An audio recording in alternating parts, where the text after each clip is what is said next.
요한복음 20장 19절에서 23절 말씀이며 신약 184페이지입니다. 이날 곧 안식 후 첫날 저녁 때에 제자들이 유대인들을 두려워하여 모인 곳의 문들을 닫았더니 예수께서 오사 가운데 서서 이르시되 너희에게 평강이 있을지어다. 이 말씀을 하시고 손과 옆구리를 보이시니 제자들이 주를 보고 기뻐하더라.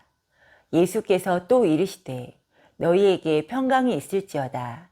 아버지께서 나를 보내신 것 같이 나도 너희를 보내노라. 이 말씀을 하시고 그들을 향하사 숨을 내쉬며 이르시되 성령을 받으라. 너희가 누구의 죄든지 사하면 사하여질 것이요 누구의 죄든지 그대로 두면 그대로 있으리라 하시니라. 아멘. 구원받은 성도들에게 있어서 부활절과 부활신앙은 너무너무 중요하다고 볼 수가 있겠습니다. 하지만 어떤 이들은 부활절 신앙으로 끝나고 마는 이런 성도들도 있는 것 같습니다. 분명한 것은 부활절 신앙과 부활신앙은 차원이 좀 다르다고 볼 수가 있습니다. 부활절 신앙은 부활절만 지키는 신앙입니다. 하지만 부활신앙은 부활신앙인으로서 삶을 살아가는 성도의 삶인 줄로 믿습니다. 여러분들은 어떤 유형의 성도들이라고 생각하십니까? 더욱이 예수님의 부활하신 이후에 이 땅에서 약 한 40일 동안 더 머무시면서 복음 사역을 행하셨습니다. 그 중에는 제자들에게도 나타나기도 하고 또 여러 가지 사역으로 이제 예수님께서 40일을 더 계셨다가 이제 두 천사의 받드심 속에서 인도함 속에서 하늘로 승천하셨습니다. 그리고 예수님께서 승천하신 뒤인 10일째 오순절날 성령 강림 사건이 있었습니다. 그래서 초대교회는 예수님의 부활과 승천 후 성령 강림 사건이 있었던 이 기간을, 그러니까 50일이지요. 예수님께서 부활 후 40일, 승천하신 다음에 10일 뒤에 성령 강림 사건이 있었으니까 예수님의 부활서부터 성령 강림 사건까지를 50일이라고 볼 수가 있는데, 초대교회 성도들은 이 50일의 기간을 기쁨의 50일로 정하여서 그 기간을 지켰다는 것입니다. 부디 우리의 신앙도 우리의 믿음도 부활절 신앙으로 끝나지 말고 부활 신앙으로 더욱 깨어서 기도함으로써 기쁨이 충만한, 또 성령이 충만한 성령 강림절을 맞이할 수 있는 축복된 성도들이 될 수 있기를 주의 이름으로 축원합니다.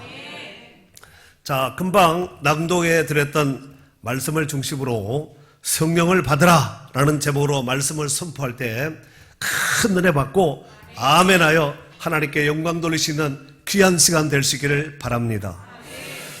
오늘 본문은 지난 주일 본문의 말씀의 앞부분에 있는 내용의 말씀입니다. 지난 주일날은 요한복음 20장 26절에서 29절, 그러니까 오늘 본문 뒤에 나오는 본문의 말씀을 제가 본문을 선정하여서 부활의 신앙 고백이라는 제목으로 말씀을 선포했습니다. 이제 지난 주일날 말씀을 설교했던 그 앞부분에 해당된, 그러니까 전 사건을 볼 수가 있습니다.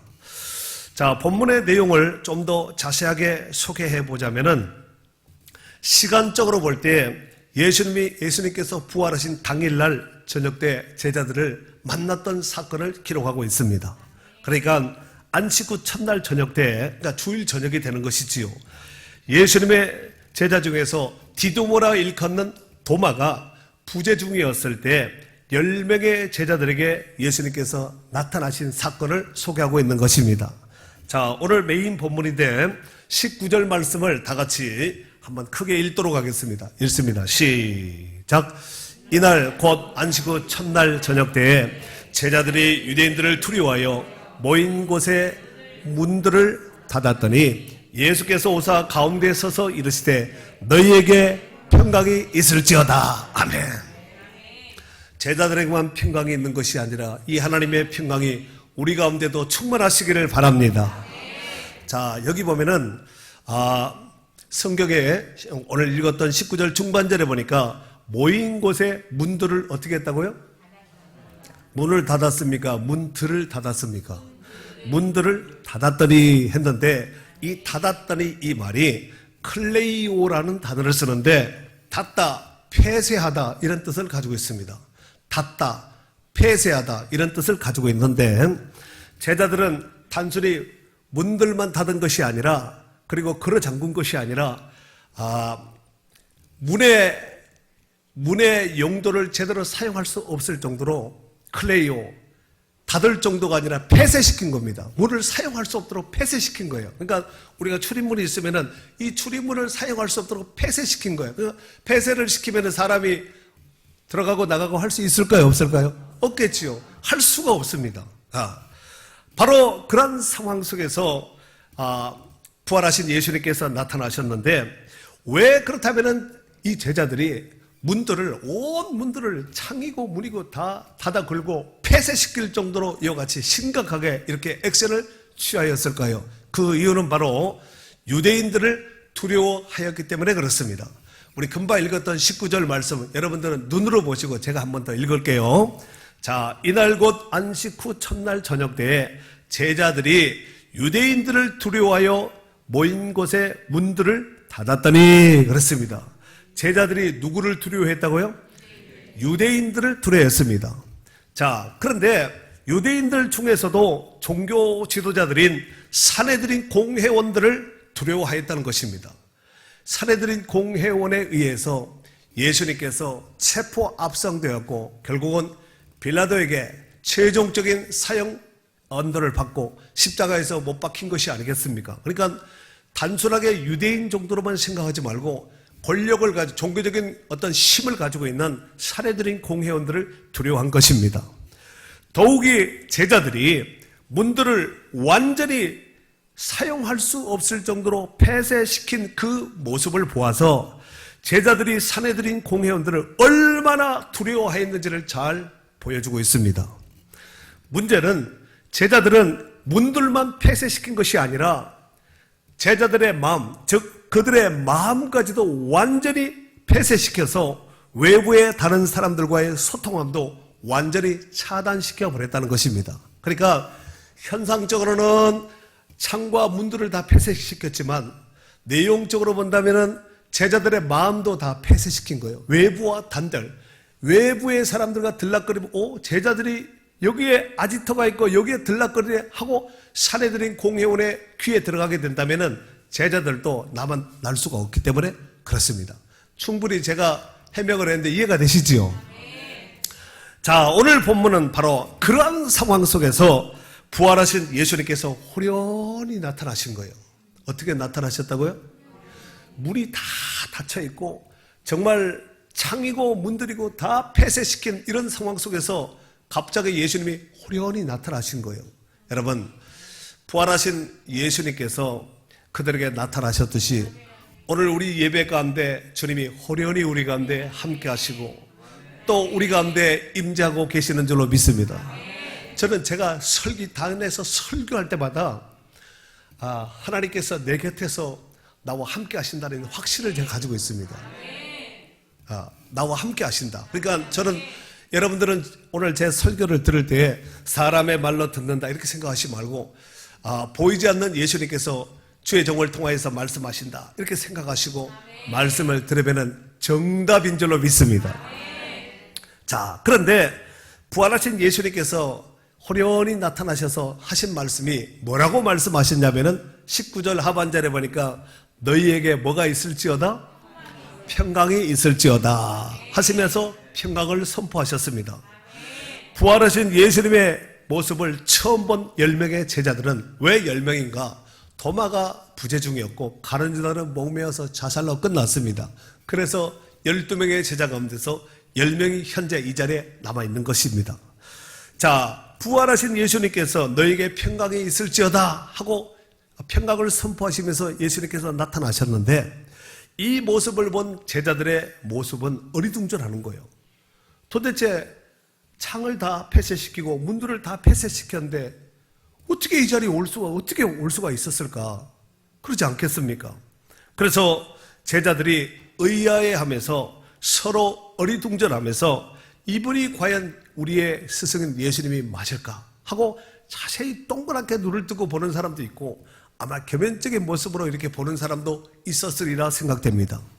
그도 그럴 수밖에 없는 것은 문들을 완전히 폐쇄시킨 상황 속에서 예수님이 그들의 처소에 들어왔다는 것은 제자들의 입장에서 제자들의 머리로서는 이해할 수 없는 상황이었기 때문에 그렇습니다. 심지어 어떤 제자들은 부활하신 예수님을 유령인가, 우리 문화권으로 해석하면 귀신인가 이렇게 생각한 제자들도 있었다는 것입니다. 자, 오늘 본문의 말씀과 병행구를 이루고 있는 사복음서 가운데서 오늘 본문과 똑같은 병행구를 이루고 있는 말씀이 있습니다. 누가복음 24장 36절서 43절에 있는 말씀이에요. 이 말을 할 때에 예수께서 친히 그들 가운데 서서 이르시되 너희에게 평강이 있을지어다 하시니 그들이 놀라고 무서워하여 그 보는 것을 영으로 생각하는지라. 예수께서 이르시되 어찌하여 두려워하며 어찌하여 마음에 의심이 일어나느냐. 내 손과 발을 보고 나인 줄 알라. 또 나를 만져보라. 영은 살과 뼈가 없으되 너희 보는 바와 같이 나는 있나니라. 이 말씀을 하시고 손과 발을 보이시나 그들이 너무 기쁨으로 아직도 믿지 못하고 놀랍게 여길 때 이르시되 여기 무슨 먹을 것이 있느냐 하시니 이에 구운 생선 한 토막을 드리니 받으사 그 앞에서 잡수시더라. 아멘. 상황을 이해하셨죠? 자, 그리고 이제 오늘 본문의 메인 본문, 우리 오늘 메인 본문, 자, 20절에 있는 말씀을 읽도록 하겠습니다. 자, 이 말씀을 시작. 이 말씀을 하시고 손과 옆구리를 보이시니 제자들이 주를 보고 기뻐하더라. 아멘. 제자들이 부활하신 예수님을 보고 확실한 예수님께서 부활하셨다는 그 표적을 본 것은 손에 못 박혔던 대못의 흔적과 옆구리를 걷어붙여서 창에 찔린 그 흔적을 제자들에게 친히 보여서 몸을 내어 보여주심으로 인하여서 제자들이 과연 우리 예수님이 맞구나 하고 제자들이 그제서야 기뻐하였다는 것입니다. 이에 예수님께서 제자들을 향하여서 19절 말씀에 이어서 한 번 더 제자들에게 평강을 선포하지요.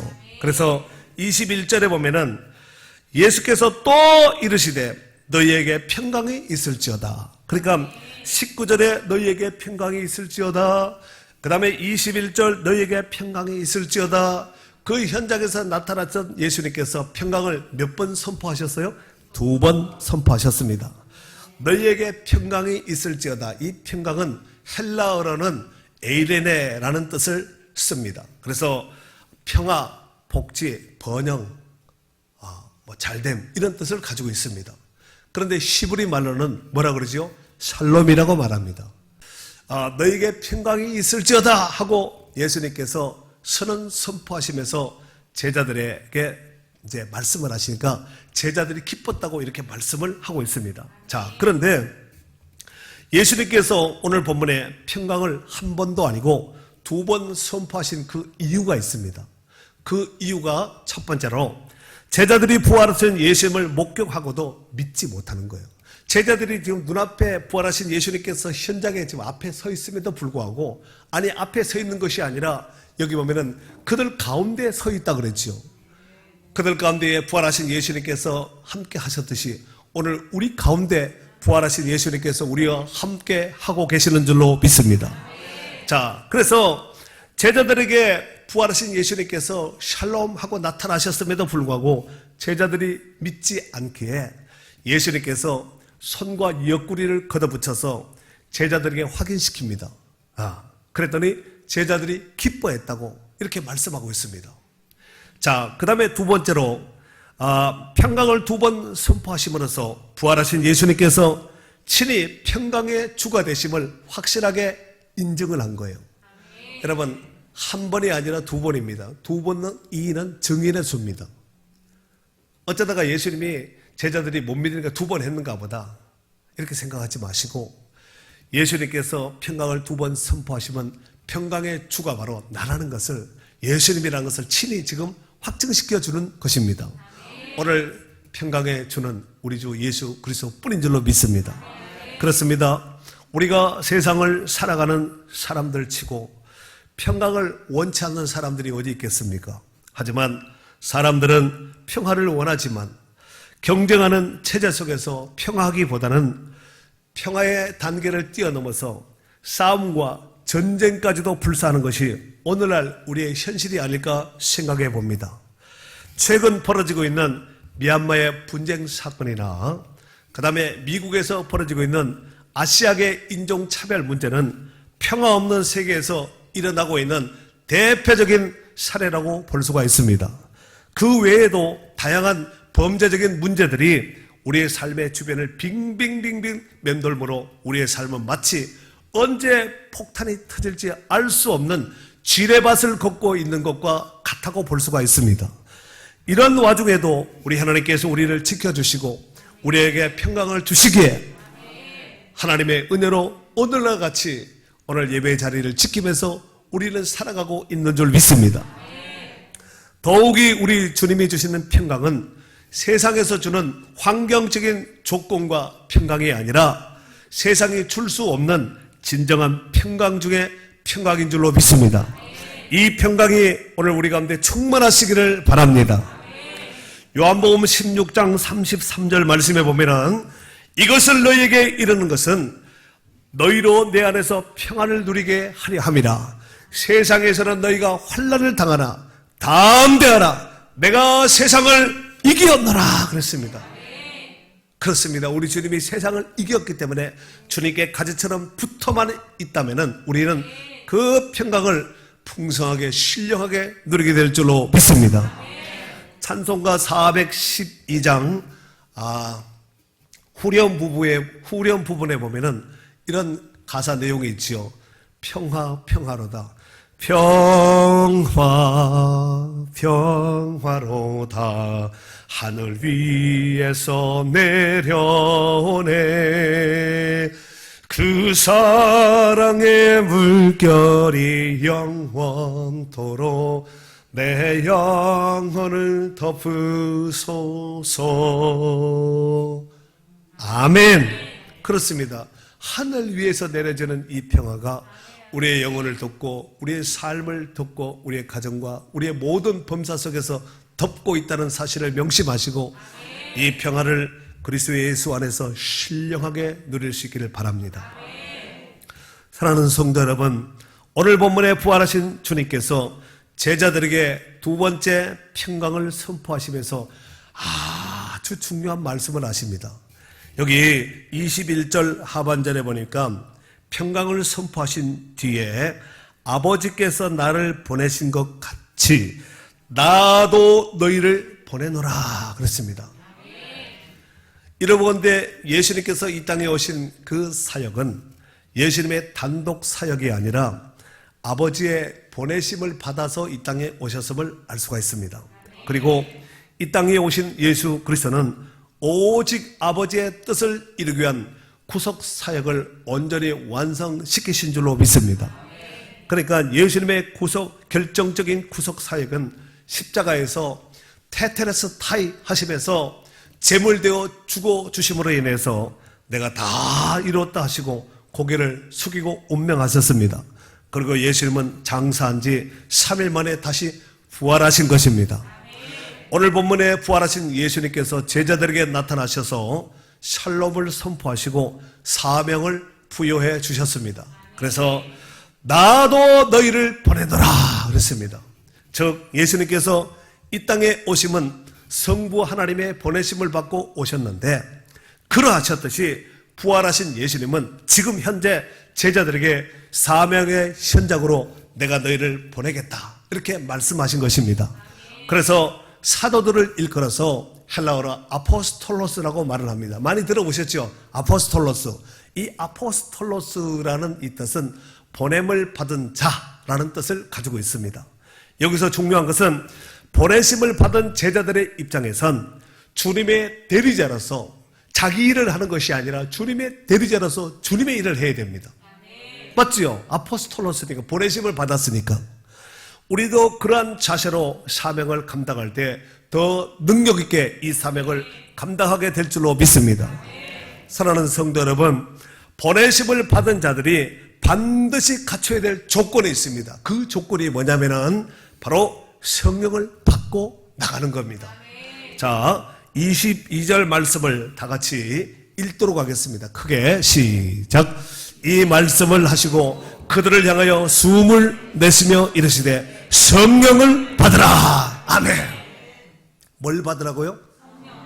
그 누군가가 주는 주체가 있으니까 받지, 안 주는데 받을 수는 없잖아요.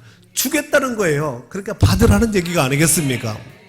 그렇다면 왜 부활하신 예수님께서 그 많은 할 말 중에, 예수님이 이제 십자가에서 못 박혀 죽은 다음에 장사됐잖아요. 그리고 제자들이 다 도망갔거든요. 다 도망갔습니다. 다 그냥 36개 주례랑, 그때 36개가 나온 거 아니에요? 들어보셨어요? 네. 다 도망간 거예요.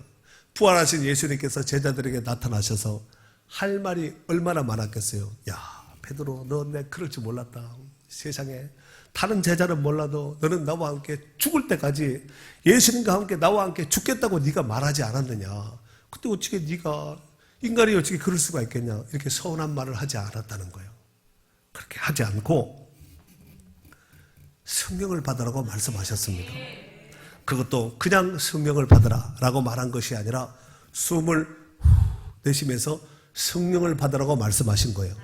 성경이 오늘 22절 숨을 내셨다 그랬지요. 읽어봐요. 시작. 이 말씀을 하시고 그들을 향하여 숨을 내쉬며 이르시되 성령을 받으라. 아멘. 숨을 후 내쉬면서 성령을 받으라고 말씀하셨습니다. 이는 태초에 하나님께서 천지를 창조할 당시에 첫사람인 아담을 흙으로 빚으시고 그 다음에 그 코에 생기를 훅 불어넣으셨습니다. 그랬더니 사람이 비로소 생영이 되었다고 성경에서는 말씀하고 있지요. 그러니까 살아있는 사람이 되었다는 얘기입니다. 그 전에는 흙덩어리에 불과한 거예요. 숨을 하나님의 생기를 훅 불어넣으니까 비로소 사람이 된 거예요. 우리도 이 숨이 끊어지면 우리는 흙덩어리입니다. 흙덩어리. 네. 그런 맥락에서 볼 때 부활하신 예수님께서 제자들에게 오늘 본문에 숨을 내쉬면서 성령을 받으라 그랬죠. 그러니까 숨을 훅 내쉬면서 성령을 받으라 하신 이 말씀은 태초의 사람인 아담에게 숨을 그 코에 불어 넣으심으로 인해서 사람이 생명이 되었듯이 오늘 제자들에게 숨을 내쉬면서 바로 그 숨을 내쉬면서 훅 쉬시면서 성령을 생기를 불어넣는 거예요. 아멘. 그리고 여기서 성령을 받으라 했는데 이 받으라라는 뜻은 라베테라는 단어를 쓰는데 이 라베테는 람바노에서 나왔습니다. 이것이 성령을 받으라, 이것이 명령형으로 되어 있습니다. 성령을 받으세요. 성령을 받든가 말든가가 아니라 성령을 받으라는 명령입니다. 성령을 반드시 받아야 되는 이 당위성을 안고 성령 꼭 받아야 된다 하고 명령하신 것입니다. 이 라베테는 뜻이 가지다, 취하다, 영접하다 이런 뜻을 가지고 있습니다. 한 번 더 할까요? 가지다, 취하다, 영접하다 이런 뜻을 라베테, 받으라, 성령을 받으라, 이 받으라는 뜻이 바로 그런 뜻을 가지고 있다는 것입니다. 이는 전쟁에 나가는 군인들이 필수적으로 무기를 가지고 나가듯이 사역의 현장에 나가는 제자들이 반드시 갖춰야 될 것이 바로 성령을 받아야 된다는 것입니다. 그냥 가면 안 된다는 거예요. 더욱이 앞으로 제자들이 감당해야 될 수많은 사역의 현장에서 제자들의 힘으로는 안 되는 거예요. 제대로 감당할 수 없기에 반드시 성령을 받아서 그 힘으로 그 능력으로 주님이 주신 사역을 감당할 것을 지금 말씀하고 계시는 것입니다. 오늘 주의 일꾼된 우리들에게도 성령 충만함을 받아야 됩니다. 그냥 직분 가지고 일하는 것이 아니라 직분에 걸맞는 성령 충만함을 받으셔야 된다는 말씀입니다. 사도행전 1장에 보면 부활하신 예수님께서 승천하기 직전에 제자들에게 이제 마지막 유언과 같은 부탁을 하는 말씀을 소개하고 있습니다. 예수님께서 이 말씀을 하시지요. 아버지께서 약속하신 것을 받기 전에는 너희들 절대로 예루살렘을 떠나지 말라 그럽니다. 지금 현재 예루살렘은 굉장히 위험한 도시입니다. 그들의 스승을 십자가에서 비참하게 죽일 정도라면은 제자들 그냥 둘 리가 없습니다. 그 끄라풀을 그와 연루된 모든 자들은 다 붙잡아서, 그래서 사도 바울과 같이 기세등등한 이런 사내들인 공회원의 명령을 받은 이런 끄라풀들이, 이런 사람들이 수색을 하고 다니고 있는 거예요. 그러니까 제자들이 문을 닫고 창을 닫고 숨어서 폐쇄시키고 숨어서 숨을 죽여가면서 지금 이렇게 숨어 있는 이런 모습이지요. 자, 그런데 부활하신 예수님께서 승천하기 직전에 예루살렘 떠나지 말고 아버지께서 약속하신 것을 기다리라. 그러면서 사도행전 1장 8절에 그 유명한 말씀인 오직 성령이 너에게 임하시면, 뭐가 임하여? 그냥 성령이 아니라 오직 성령입니다. 오직은 뭘까요? 이것밖에 없다는 거예요. 절대적이라는 것이 아니겠습니까? 오직 성령이 너에게 임하시면 너희가 권능을 받고, 듀라비스 권능을 받고 예루살렘과 온 유대와 사마리아와 땅끝까지 이르라. 뭐가 되리라? 내 증인이 되리라 라고 말씀하셨습니다. 이 말씀을 하시고 예수님은 두 천사의 호의를 받으시면서 하늘로 승천하셨습니다. 그 후 제자들은 마가의 다락방에 모여서 약속하신, 주님이 말씀하신 그 약속하신 성령을 받기 위하여서 오로지 기도하는 데 힘썼습니다. 그리고 기도에 전무했습니다. 그리고 간절히 기도했습니다. 그리고 오순절날에 하늘로부터 급하고 강한 바람 소리 같은 이 성령의 강림이 있을 때 그들이 다 성령의 충만함을 받은 줄로 믿습니다. 그 후 성령 충만함을 받은 제자들은 생명을 불사하며 복음 전파하며 주의 사명을 감당하는 이런 제자들이 될 수 있었다는 사실입니다. 그랬더니 주님이 말씀하셨던 것처럼 예루살렘이 뒤집어지고, 여러분은 크게 아멘 하시면 됩니다. 그랬더니 예루살렘이 뒤집어지고 사마리아가 뒤집어지고 온 유대 땅이 뒤집어졌다는 거예요. 온 천지 세상이 뒤집어진 거예요.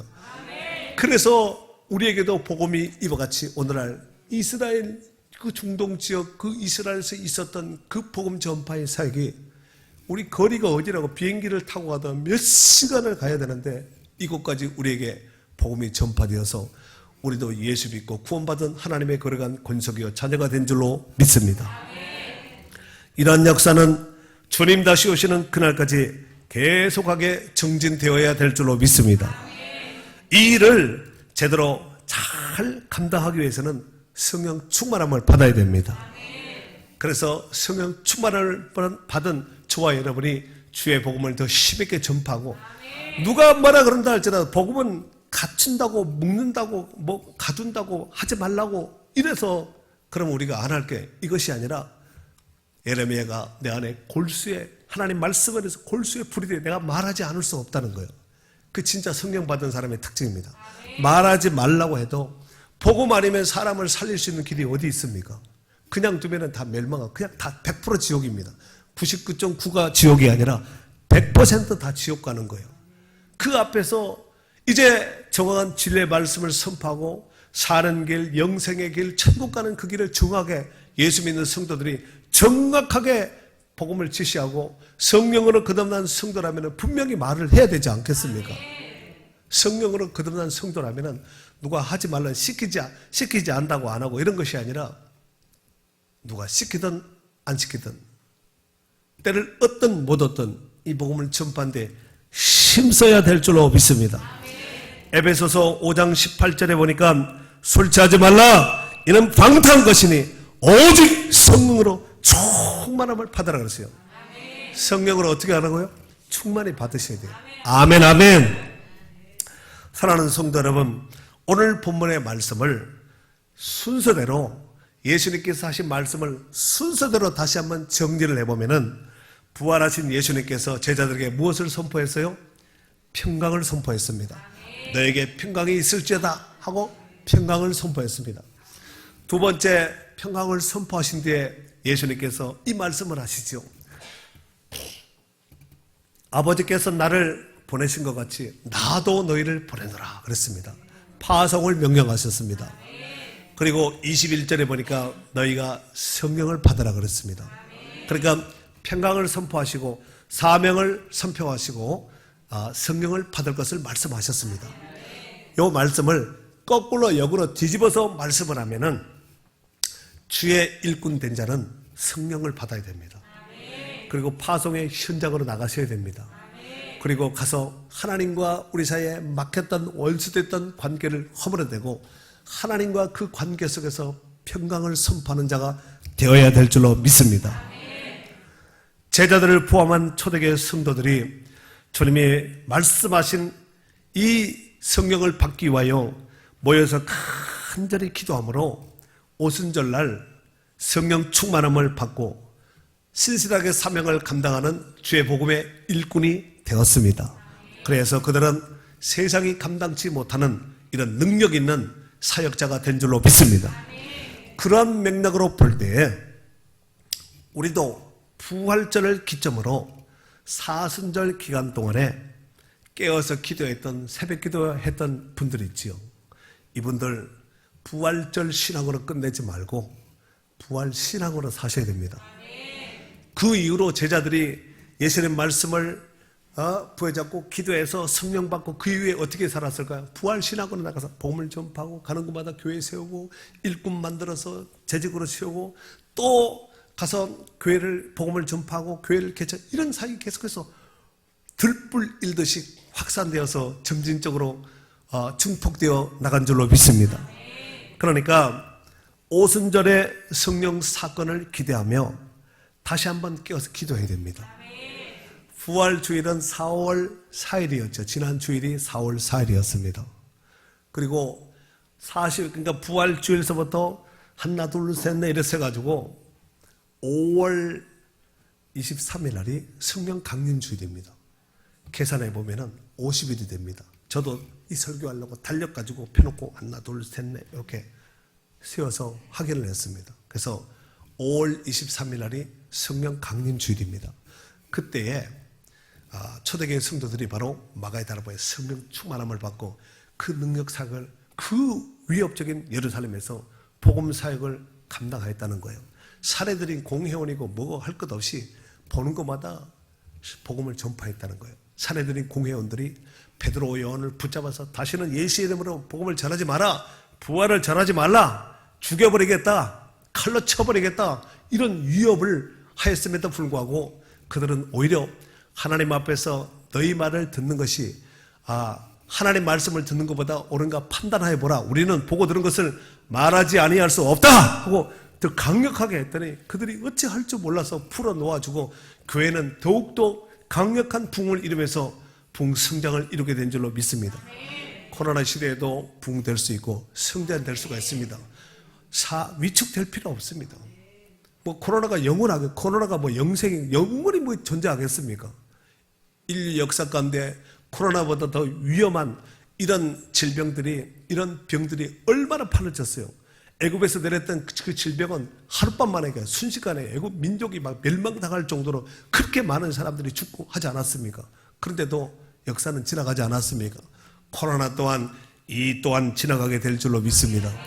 반드시 지나가게 되겠습니다. 쫄지 말고 두려워하지 말고 조심은 해야 되겠지만 거기에 너무 위축되고 압축되고 너무 이렇게 옥죄이고 매여서 아무것도 하지 못하는 이런 로봇 같은 목석 같은 이런 성도들이 되지 말고 정말 성령 충만함으로 해서 깨어서 기도하고 기도할 때 하나님이 성령을 부어주시고 감동을 주시고 은혜를 주시는 것이 아니겠습니까? 기독교의 역사는 그런 역사를 이루면서 그런 발자취를 이루면서 장족의 발전을 이루면서 여기까지 온 줄로 믿습니다. 이제 이후로 다시 한번 성령 충만을 기대하면서 깨어서 기도하는 기쁨의 50일을 맞이하며 나갈 수 있는 복 있는 성도들이 될 수 있기를 예수님의 이름으로 축원합니다. 축원합니다.